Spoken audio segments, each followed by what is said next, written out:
I tried a nature school with my autistic 4.5-year-old, and we were told basically that it was not a good fit for her. But over a year ago, we started doing a drop-in preschool 1-hour kind of class situation.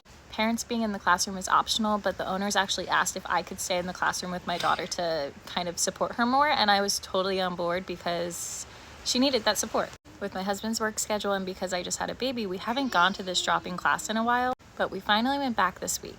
The teachers were so kind and so excited to see her.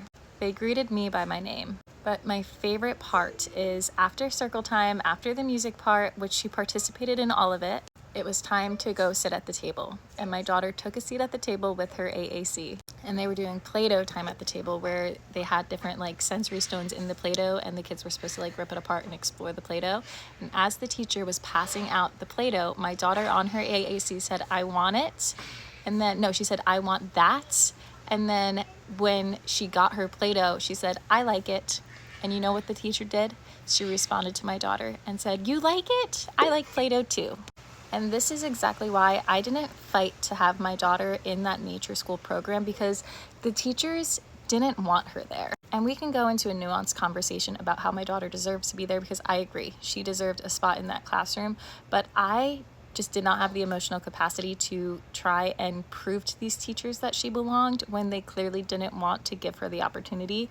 And I didn't have the emotional capacity as I was just freshly postpartum as well. And yes, I will fight for my daughter, but also she has other opportunities that we are privileged enough to find for her. And I'm not gonna have her surrounded by people who don't even want to presume competence in her. When again, I have the privilege and we have different opportunities to surround her by people who respect who she is, love who she is, and see her for who she is. And they acknowledge that, and they don't care. They love her because of all of that. Anyway, I just love that she used her AAC in that classroom yesterday. It was just like such a big moment, and I loved it. And I love that this teacher responded, and I wanted to share with you guys because it's all hard to navigate, and sometimes you have no idea what you're doing as a parent, but then you see those little moments and you're like, I'm doing something right, because she just communicated to her teachers how she feels. Incredible.